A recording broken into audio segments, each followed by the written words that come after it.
This is a KREM 2 Weather Impact Alert.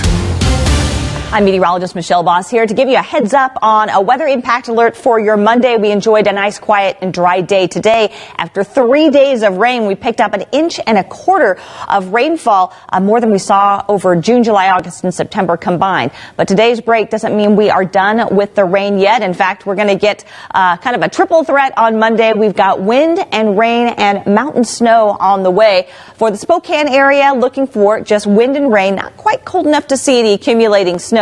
We're looking at wind gusts of 30 to 45 miles here in Spokane, but could see some even higher winds elsewhere. So we do have high wind warnings that go into effect tomorrow afternoon through Tuesday morning for these areas shaded in this orange color. This includes parts of central Washington from Othello to Moses Lake along that I-90 corridor, and then up through Wenatchee and into the Cascades. We're looking at sustained winds out of the west of 25 to 40 miles per hour, but we could see wind gusts in excess of 50 miles per hour with some isolated 60 mile per hour gusts. So especially if you're climbing into those higher elevations, you're going to have these gusty winds and then also going to have to be dealing with some snow, which we'll talk about that in just a moment. For south central Washington, if you have to head south into the Tri-Cities or even south down into the Washington Palouse, wind advisories will be in effect for that same time period. This is Monday afternoon, Monday evening into Tuesday morning. Slightly lower wind gust amounts and sustained winds southwest 20 to 30 miles per hour, gust 45 to 55 miles per hour. Again, it's going to be windy in Spokane, but we are not under any of these advisories.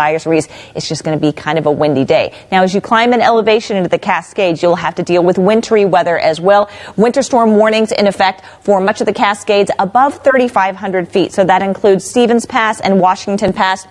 Big Snoqualmie Pass at 3,000 feet. Not going to be as much of an issue with wintry weather, as there's going to be more rain mixed in there than snow. But again, for those higher passes, Washington and Stevens could see up to a foot of snow, and that will begin tonight into early Monday morning. And then later in the day on Monday, seeing that snow move into the central Panhandle Mountains of Idaho. So places like Lookout Pass and elevations above 4,000 feet could also pick up to a foot of snow, and that's also going to be on the windy side as well. Things are relatively quiet right now, though. We're under an upper level ridge of high pressure, so we had a dry day today. But our next storm system, it is way out in the Pacific, but it is a fast mover. It's going to intensify and just kind of race across the ocean and bringing that rain and snow to the Cascades early tomorrow morning, early Monday morning. And then for the rest of eastern Washington and North Idaho, by about mid-morning is when we'll see that rain move in, the winds picking up for the afternoon. For right now, still pretty quiet. We have mostly cloudy skies. There have just been a few sprinkles down in far southeastern Washington down towards Lewiston. That's about it for today. Temperature-wise,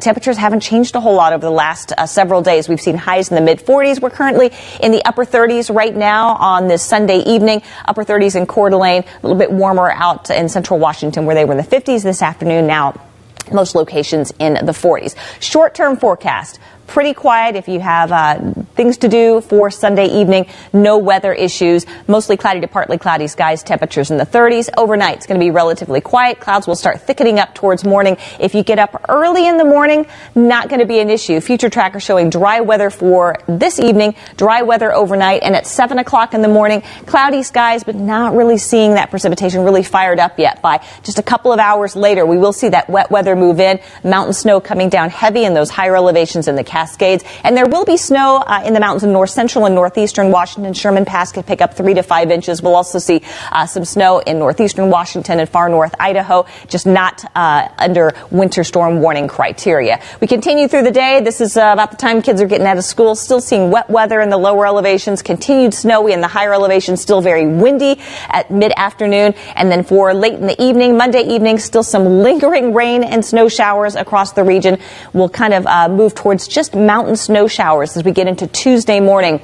By Tuesday afternoon, see plenty of drying out across central Washington. The winds dying down, some sunshine for central Washington, maybe even a few sun breaks in Spokane, and mainly just mountain snow showers for the rest of the day on Election Day. Temperature-wise, not going to see a whole lot of changes for afternoon highs over the next 7 days. Generally middle and upper 40s, pretty close to average. What we're going to see change from the beginning of the week to the end of the week is those lows. Lows will stay above freezing on Monday and Tuesday, but as we dry up and clear out, we're going to see some chillier morning temperatures Wednesday into the following weekend. Should be our coldest temperatures of the season so far. That would be lows in the 20s. But the main weather impact will be for your Monday with rain and wind and mountain snow.